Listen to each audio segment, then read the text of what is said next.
पश्चिम बंगाल, भारत के 45 वर्षीय पर्वतारोही की उमन एवरेस्ट के समीप सामी के पास मौत हो गई है।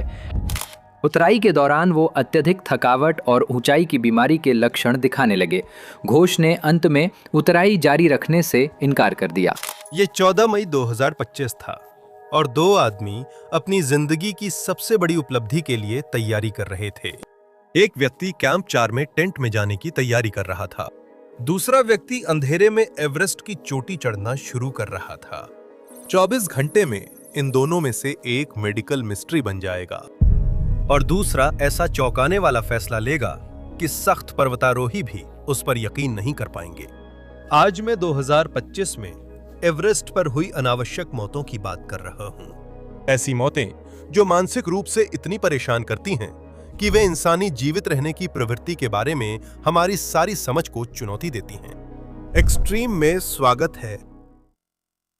14 मई 2025 को रात करीब 8 बजे एवरेस्ट कैंप 4 में कैंपर्स ने देखा कि कई हेडलैम्प्स उनकी ओर बढ़ती हुई दिखाई दीं।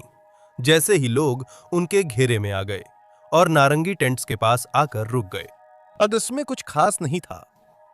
26,000 फीट की ऊंचाई पर नारंगी टेंट्स का यह समूह शिखर पर चढ़ाई से पहले आखिरी पड़ाव है। ये वही जगह है जिसे पर्वतारोही मृत्यु क्षेत्र कहते हैं। उन रोशनी में से एक फिलिप सेंटियागो की थी, जो फिलीपींस के 45 वर्षीय पर्वतारोही हैं। अब आपको जानना चाहिए कि फिलिप सिर्फ कोई आम अमीर साहसी नहीं थे। मैं एक आम मेहनतकश कामगार हूँ और मैं आम आदमी की रोजमर्रा की जद्दोजहद को समझता हूँ। देखो, मेज पर खाना है, हम ही असली अंडरडॉग्स हैं। अभियान से पहले फेसबुक पोस्ट में उन्होंने लिखा, हम ही असली अंडरडॉग्स हैं। इंजीनियर के तौर पर उन्होंने इस पल के लिए सालों तक बचत की थी। यह सिर्फ व्यक्तिगत गौरव नहीं था। सेंटियागो ने इसे जुनून की साधना से आगे बढ़ाकर इसमें गहराई देने के लिए भगवान के साथ एक वाचा की थी। वो कैंसर पीड़ित बच्चों और बिना साफ पानी वाले समुदायों के लिए चढ़ाई कर रहे थे। सेंटियागो ने कहा कि माउंट एवरेस्ट पर चढ़ना उन लड़ाइयों के सामने बहुत छोटी बात है जिनसे ये नन्हे योद्धा रोज जूझते हैं। उन्होंने इस पल के लिए महीनों या सालों तैयारी की होगी, जैसा ज्यादातर एवरेस्ट पर्वतारोही करते हैं। अब वह दुनिया की सबसे ऊंची चोटी से केवल 8-9 घंटे दूर थे। उन्हें खुश होना चाहिए था। उन्हें खुश होना चाहिए था क्योंकि वे दुनिया की सबसे ऊंची चोटी तक पहुंचने वाले थे। लेकिन कुछ गलत था। फिलिप के साथियों ने उसके झुके कंधे देखे। उसके शब्द टूटे फूटे एक एक शब्द में निकल रहे थे और वो साफ तौर पर थका हुआ दिख रहा था। जिस उत्साह की आप उम्मीद करते हैं किसी ऐसे व्यक्ति से जो शिखर पर चढ़ने वाला हो, उसकी बजाय सेंटियागो हार मान चुका सा दिख रहा था। उसने फिक्स्ड लाइन से खुद को अलग किया, पास के सबसे नजदीकी नारंगी टेंट में घुस गया और अपने साथियों से वो बातें कहीं जो उसकी आखिरी बातें साबित होंगी। मैं अब आराम करूंगा या कुछ ऐसा ही। अब ये साधारण सामान्य शब्द हैं जो हर थका हुआ पर्वतारोही कहता है, लेकिन सुबह तक उसकी बातों के मायने भयावह हो जाएंगे। देखिए, एवरेस्ट के कैंप 4 के बारे में समझना जरूरी है।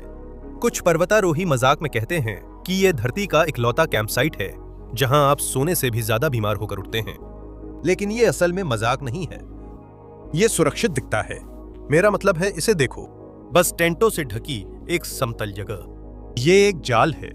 पृथ्वी के सबसे खतरनाक इलाके में पार्किंग लॉट है जहां पर्वतारोही सोचते हैं कि वे आराम कर रहे हैं, जबकि वे असल में समय से लड़ रहे होते हैं। 26,000 फीट की ऊंचाई पर आपका शरीर मरने लगता है। यहां तक कि पूरी तरह से चुपचाप लेटे रहने पर भी आपका दिमाग ऑक्सीजन के लिए तरस रहा होता है।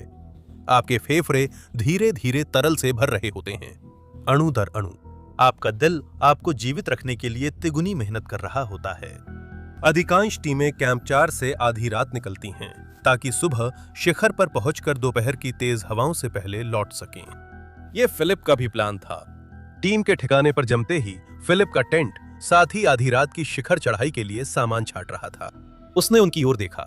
वे ठुड्डी तक जिप बंद किए हुए थे, आंखें बंद थीं और सांस भारी लेकिन नियमित थी। कुछ भी चिंता की बात नहीं थी। शायद ये केवल सामान्य थकान थी। घंटे बीतते गए। रात के 9 बज गए, रात के 10 बजे, रात के 11 बजे। जब आधी रात हुई और कैंप 4 में अलार्म बजने लगे, सैंटियागो के टेंटमेट ने उसे जगाने के लिए हिलाया।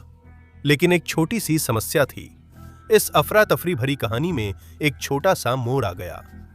अगर आप और ज्यादा बेबाक, बिना काट छाट वाली कहानियां देखना चाहते हैं जिन्हें हम यहां नहीं दिखा सकते, तो पेट्रियन पर एक्सट्रीम से जुड़ें। मिलते हैं असली एक्सट्रीम पर। उसे कोई जवाब नहीं मिला। चिंतित होकर उसने उसे और जोर से हिलाया, शायद सोचते हुए कि सैंटियागो गहरी नींद में है। फिर भी कोई प्रतिक्रिया नहीं मिली। तभी उसकी नजर पड़ी। फिलिप की नब्ज नहीं थी, उसकी त्वचा ठंडी हो गई थी। उसने तुरंत सबको खबर दी, लेकिन तब तक देर हो चुकी थी। जितना समय बाकी पर्वतारोहियों को शिखर पर चढ़ाई के लिए बर्फ पिघलाने में लगा, उतने में फिलिप चुपचाप बिना कोई आवाज किए, बिना किसी संघर्ष के मर गया था। आधिकारिक मृत्यु का कारण, जो 15 मई को पर्यटन विभाग से आया था, अज्ञात था। शक था कि थकावट या ऊंचाई की बीमारी हो सकती है। जो डॉक्टर ऊंचाई की बीमारियां समझते हैं, जानते हैं कि 26,000 फीट पर 2 खामोश हत्यारे होते हैं। पहला है हाई एल्टीट्यूड पल्मोनरी इडिमा। फेफड़ों में तरल भरने से आप अपने शरीर में ही डूब जाते हैं। दूसरा कारण है अधिक मेहनत से अचानक हृदय गति रुकना। इनमें से कोई भी 1 घंटे में स्वस्थ व्यक्ति को मार सकता है। सैंटियागो ने उस दोपहर एवरेस्ट के कठिन रास्तों पर चढ़ाई की, जो सबसे मजबूत पर्वतारोहियों को भी उनकी सीमा तक पहुंचा देते हैं। वो कैंप 4 पहुंचने तक थक चुके थे। शायद लेटते समय उनके फेफड़ों में तरल जमा होना शुरू हो गया था। जब उन्होंने आराम करने के लिए अपनी आंखें बंद कीं, तो डूबने की प्रक्रिया पूरी हो गई। अगर उन्होंने उसी पल वापस लौटने का फैसला किया होता जब वो गहरी थकान महसूस करने लगे थे, तो शायद वो लगभग निश्चित रूप से बच जाते। मुझे लगता है कि इस मौत को मेरे लिए इतना परेशान करने वाला बनाने वाली बात यह है कि अगर पल्स ऑक्सीमीटर से जल्दी जांच कर ली जाती और तुरंत नीचे उतरना शुरू कर दिया जाता, जो कि कई 26,000 फुट ऊंची चोटियों पर सामान्य प्रक्रिया है, तो लगभग निश्चित रूप से उनकी जान बच जाती। एवरेस्ट पर कोई पार्क नियम नहीं है जो टीमों को रुकने पर मजबूर करे, और कैंप 4 पर कोई रेंजर जीवन चिन्ह भी नहीं जांचता। डेथ जोन में लेट जाना किस्मत का खेल है, और फिलिप के हिस्से में उस सिक्के का गलत पहलू आया। लेकिन फिलिप की मौत जितनी भी दर्दनाक थी, हमारी अगली कहानी में जो हुआ वो इंसानी जीवित रहने की प्रवृत्ति के बारे में हमारी सारी समझ को झुठला देता है। इस मौत को अविश्वसनीय मानने के पीछे कुछ बातें जानना जरूरी हैं। पहली बात, हिलरी स्टेप। कल्पना कीजिए, 40 फुट ऊंची बर्फीली चट्टान जो 28,700 फीट पर है। इतनी ऊंचाई जहां हवाई जहाज भी नीचे होते हैं। ऑक्सीजन इतनी कम है कि हर सांस के साथ आपका शरीर सचमुच मर रहा है।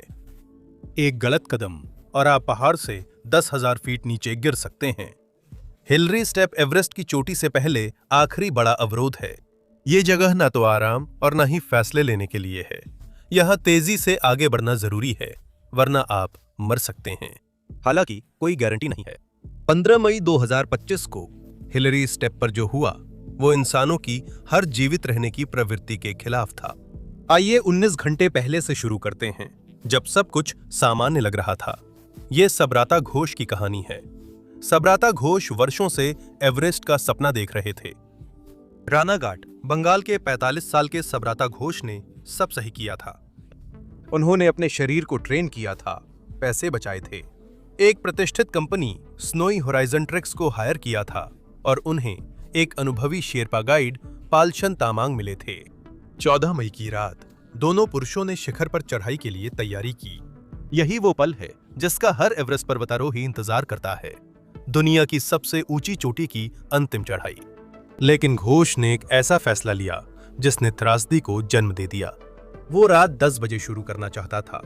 अब ये सुनने में कोई बड़ी बात नहीं लगती, लेकिन एवरेस्ट पर समय का बहुत महत्व है। ज्यादातर पर्वतारोही अपनी चढ़ाई आधी रात से सुबह 2 बजे तक शुरू करते हैं। क्यों? क्योंकि सुबह शिखर पहुंचकर दोपहर के खतरनाक मौसम से पहले नीचे लौटना जरूरी होता है।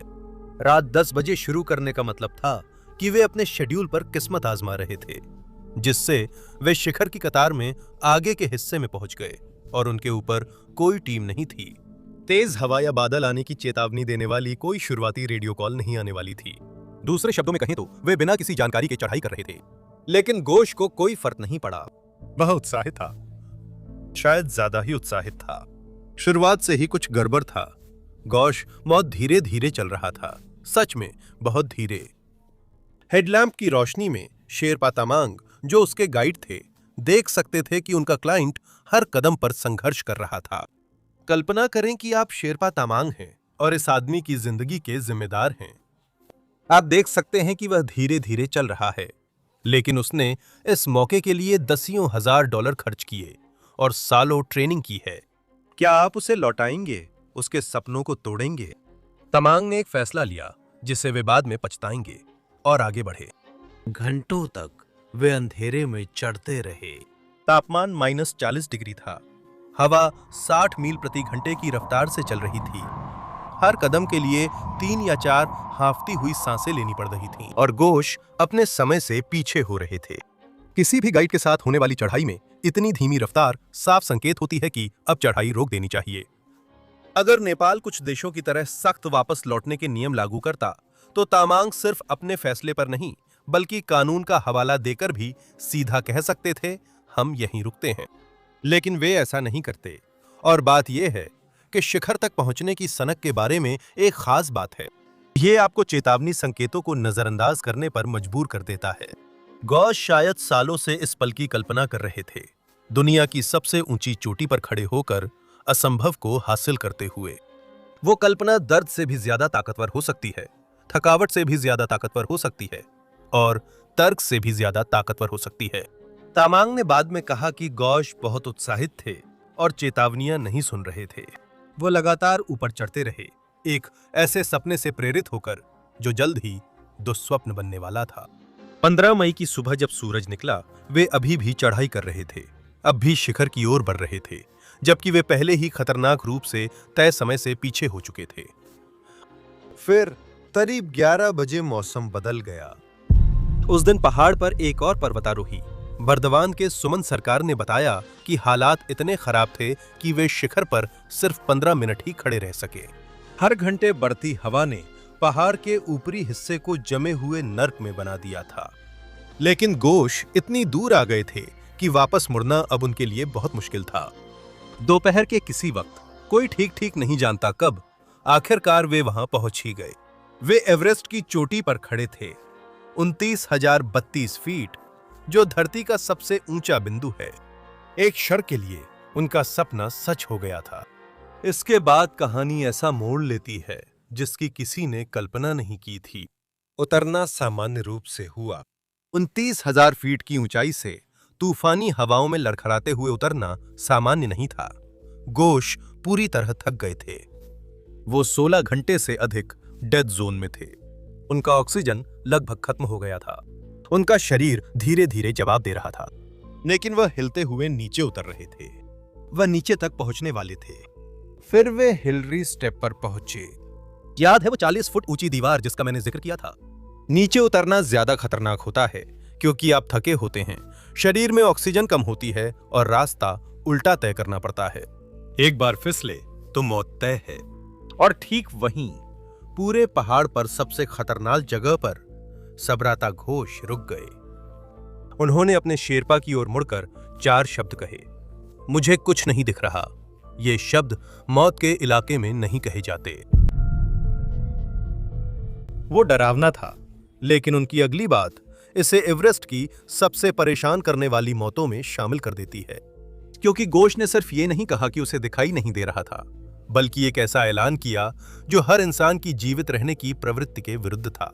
उन्होंने कहा, मैं नहीं हिलूंगा। मैं चाहता हूं कि आप समझें कि यह कितना पागलपन है। जब आप खतरे में होते हैं तो आपके शरीर में एड्रेनलिन भर जाता है। आपकी मांसपेशियां लड़ने या भागने के लिए तैयार हो जाती हैं। आपके शरीर की हर कोशिका आपको हिलने, बचने और सुरक्षित जगह पहुंचने के लिए चिल्लाती है।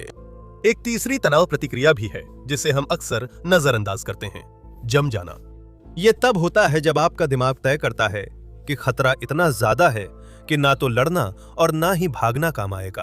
आपका शरीर बस बंद हो जाता है।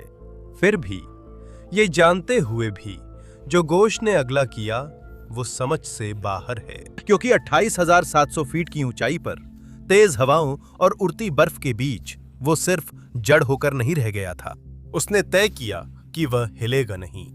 अब पॉल शेन तमांग ने तुरंत समझ लिया कि क्या हो रहा है। अचानक अंधापन, तर्कहीन व्यवहार और सामान्य निर्णय प्रक्रिया का रुकना, सब एक ही चीज की ओर इशारा कर रहे थे। ये गंभीर ऊंचाई की बीमारी के सामान्य लक्षण थे। जब दिमाग को पर्याप्त ऑक्सीजन नहीं मिलती तो वो ठीक से काम नहीं करता। आपको मति भ्रम हो सकता है, आपकी दृष्टि जा सकती है, आप बेतुके फैसले सकते हैं। गोश का मामला परेशान करने वाला इसलिए है क्योंकि वो न गिरा न बेहोश हुआ। उसने बस सोच समझकर फैसला लिया कि अब और कोशिश नहीं करनी है। वो सचमुच डेथ जोन नाम की जगह पर बैठ गया और हार मान ली। इसके बाद जो हुआ वो 8 घंटे का ऐसा नरक था जिसे समझना मुश्किल था। पहले तमाम ने समझाने की कोशिश की। सोचिए, अगर आप सोच सकते हैं, 2 आदमी तेज हवाओं में एक दूसरे पर चिल्ला रहे हैं। उनमें से एक दूसरे से अपनी जान बचाने की भीख मांग रहा है। तुम्हें आगे बढ़ना होगा। मैं नहीं जाऊंगा, तुम मर जाओगे। मैं नहीं हिलूंगा। घंटों तक तमांग ने विनती की। उसने शायद हर वो बात उठाई जो उसके दिमाग में आ सकती थी। गोश का बंगाल में परिवार, उसका शिखर तक पहुंचने का कारनामा, कि सुरक्षित जगह बस कुछ घंटों की दूरी पर थी। लेकिन गोश हिले नहीं। तो तामांग ने कुछ ऐसा किया जो शेरपा गाइड्स की अद्भुत समर्पण को दिखाता है, और उन्होंने अपने क्लाइंट को शारीरिक रूप से पहाड़ से नीचे घसीटने का फैसला किया। 4 दर्दनाक घंटों तक अंधेरे में, डेथ जोन में, तमांग ने गोश को हिलेरी स्टेप से नीचे खींचा, धक्का दिया और उठाकर ले गए। हर एक हरकत बेहद दर्दनाक थी। हर एक कदम आगे बढ़ाने में अलौकिक प्रयास लग रहा था। और इस यातना के 4 घंटे बाद वे सिर्फ 300 फीट ही आगे बढ़ पाए थे। ये एक फुटबॉल मैदान जितना लंबा है और इसमें काफी समय लगा। मैं सोचता हूं कि तामांग पर इसका शारीरिक असर कितना हुआ होगा। समुद्र तल पर भी किसी को 300 फीट तक उठाकर ले जाना बेहद थकाऊ होता। 28,000 फीट की ऊंचाई पर, जहां आपके शरीर को जरूरत की केवल 1/3 ऑक्सीजन मिलती है, यह लगभग असंभव है। इसलिए इसमें हैरानी नहीं कि 4 घंटे बाद तामांग गोश के पास गिर पड़े। दोनों आदमी बादलों के ऊपर मृत्यु क्षेत्र में बर्फ पर बैठे थे, और तमांग को एक एहसास हुआ जो उन्हें हमेशा परेशान करता रहा। उनका ऑक्सीजन खत्म हो रहा था।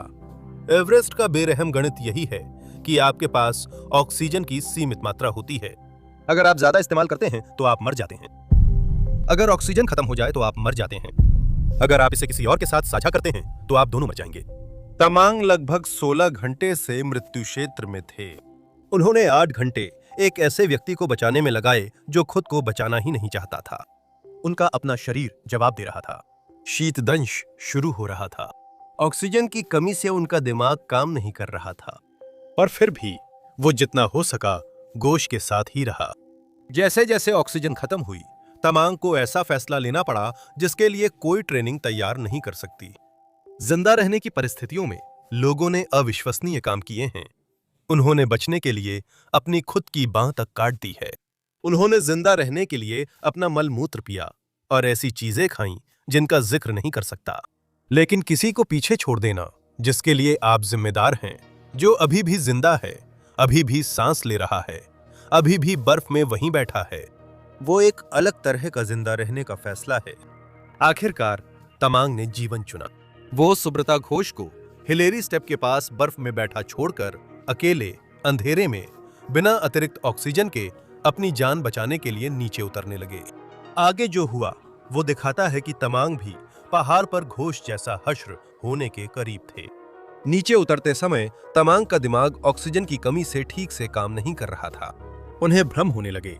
ऐसी चीजें दिखने लगीं जो वहां थी ही नहीं, और हवा में आवाजें सुनाई देने लगीं। एक बार वे भूल गए कि वे कहां हैं या क्या कर रहे हैं। कल्पना कीजिए कि जब आपका दिमाग आपको धोखा दे रहा हो, तब आपको दुनिया की सबसे खतरनाक ढलानों में से एक पर रास्ता तय करना पड़े। हर कदम आपको हजारों फीट नीचे गिरा सकता है। हर फैसला आखिरी हो सकता है। और इसी बीच आप उस आदमी का बोझ भी दिल पर लिए हैं जिसे पीछे छोड़ दिया। वो वादा जो निभा नहीं सके, वो जिंदगी जो बचा नहीं सके। किसी तरह अपनी इच्छा शक्ति या पहाड़ी किस्मत से तमांग बच गए। करीब 20 घंटे मौत के इलाके में रहने के बाद वो सूर्योदय पर लड़खड़ाते हुए कैंप 4 पहुंचे। उनके साथी पर्वतारोहियों ने उन्हें गंभीर शीतदंश के साथ बड़बड़ाते हुए और मरणासन्न हालत में पाया। उन्हें बताने लायक ठीक होने में 2 दिन लगे कि हिलरी स्टेप के पास अंधेरे में क्या हुआ। खोजी दल हिलेरी स्टेप पर पहुंचे तो सुब्रता घोष वहीं मिले जहां तमांग ने छोड़ा था। वो अब भी उसी स्थिति में बैठे थे, अब भी अपना सारा सामान पहने हुए थे, उसी जगह पर जमे हुए जहां उन्होंने हार मानने का फैसला किया था। वो 3 शब्द मैं नहीं हिलूंगा उनकी किस्मत पर मुहर लगाकर उनका समाधिलेख बन गए। घोष की मौत एवरेस्ट पर हुई, यही बात इसे इतना परेशान करने वाली नहीं बनाती। हर साल वहां लोग मरते हैं। असल बात यह है कि उन्होंने मरने का चुनाव किया। वो धरती की सबसे खतरनाक जगह पर बैठ गए और खुद को बचाने की कोशिश करने से इनकार कर दिया। घोष जब बैठे थे तब वे 16 घंटे से ज्यादा समय से डेथ जोन में थे। उनका शरीर और दिमाग ऑक्सीजन की कमी से सही से काम नहीं कर रहे थे। दूसरे पर्वतारोही डेथ जोन में इससे ज्यादा समय तक भी जीवित रहे हैं। दूसरे पर्वतारोही भी थकान के बाद आगे बढ़े हैं। घोष में क्या अलग था? दूसरे लोग लड़ते हैं तो उसने हार क्यों मानी? मैंने ऊंचाई की बीमारी के दर्जनों विवरण पढ़े हैं। यह निर्णय लेने की क्षमता को प्रभावित करती है, पर लोग पूरी तरह हार नहीं मानते। अधिकांश पर्वतारोही गंभीर रूप से प्रभावित होने के बावजूद जीवित रहने की प्रवृत्ति के कारण नीचे उतरने के लिए प्रेरित होते हैं। सुब्रती ने मानो ये सोच समझकर फैसला किया था कि वो उस पर्वत पर मरना पसंद करेंगे, बजाय इसके कि अपनी चोटी पर चढ़ाई की उपलब्धि को छोड़ दें। ऐसा लगता है कि जैसे ही वह चोटी पर पहुंचे, उनके अंदर का कोई हिस्सा मानो ये तय कर चुका था कि अब बस उन्होंने अपना सपना पूरा कर लिया है और उसके लिए उस सपने को छोड़कर जीने से बेहतर उसे पूरा करके मर जाना था। जैसा कि आप कल्पना कर सकते हैं, तामांग के फैसले ने कई लोगों को हैरान कर दिया। कुछ लोग मानते हैं कि गाइड को किसी भी हालत में क्लाइंट को नहीं छोड़ना चाहिए। दूसरा पक्ष कहता है कि उसने वही किया जो तर्कसंगत था, क्योंकि रुकने का मतलब होता 2 मौतें, एक की बजाय। मुझे लगता है एक तीसरी संभावना भी है जो अनदेखी हो रही है। क्या पता सुब्रत खुद अकेला रहना चाहता था? क्या पता उसने पहले ही अपनी किस्मत तय कर ली थी और तमांग की उसे बचाने की कोशिशें दरअसल उसकी पीड़ा लंबी खींच रही थी? मुझे नहीं पता। ये एक अंधेरा विचार है, लेकिन शायद इसी वजह से कोई समझदार इंसान डेथ जोन में बैठकर हिलने से इनकार कर सकता है, भले ही सामने मौत हो। कमेंट्स में अपनी राय जरूर दें। शांत दिमाग से देखें तो घोष की मौत सिर्फ एक गलती नहीं, बल्कि रोकी जा सकने वाली कई गलतियों की श्रृंखला थी। कोई भी अनुभवी पर्वतारोही यह देख रहा होता तो कई बार चिल्लाता, वापस लौट जाओ। लेकिन नियमों को सख्ती से लागू किए बिना और शिखर की सनक से निर्णय धुंधले पड़ जाने पर यह त्रासदी बढ़ती गई। व्यक्तिगत रूप से मुझे लगता है कि पॉल शेन तमांग ने पहले 8 घंटे तक घोष को बचाने की कोशिश में और फिर अपने जीवन का सबसे कठिन फैसला लेने में जो साहस दिखाया, वह काबिले तारीफ था। जहां ये त्रासदी को और भी ज्यादा दिल तोड़ने वाली बना देता है, वहीं ये मुझे याद दिलाता है कि सबसे बुरी परिस्थितियों में भी लोग अद्भुत ताकत दिखा सकते हैं। तमांग उस समय तुरंत जा सकते थे जब घोष बैठ गए थे। वो घंटों की पीड़ा और खतरे से बच सकते थे, फिर भी रुके रहे। उन्होंने कोशिश की, उन्होंने पूरी ताकत लगा दी, जब तक कुछ बचा नहीं। अगर कोई जिसकी जिम्मेदारी आप पर है हार मान ले तो आप क्या करेंगे? अगर वे जानलेवा जगह पर बैठ जाएं, हिलने से मना करें, तो आप कितनी देर तक उन्हें बचाने की कोशिश करेंगे? आप कितना जोखिम उठाएंगे? यही असली कहानी है। यह सिर्फ इतना नहीं कि एक आदमी ने मृत्यु क्षेत्र में हार मान ली, बल्कि एक और आदमी ने उसे बचाने की कोशिश तब तक नहीं छोड़ी जब तक कि उसे बिल्कुल मजबूर न होना पड़ा। देखने के लिए धन्यवाद और मैं आपको अगले वीडियो में मिलूंगा। साहसी रहें और बहादुरी से जिएं।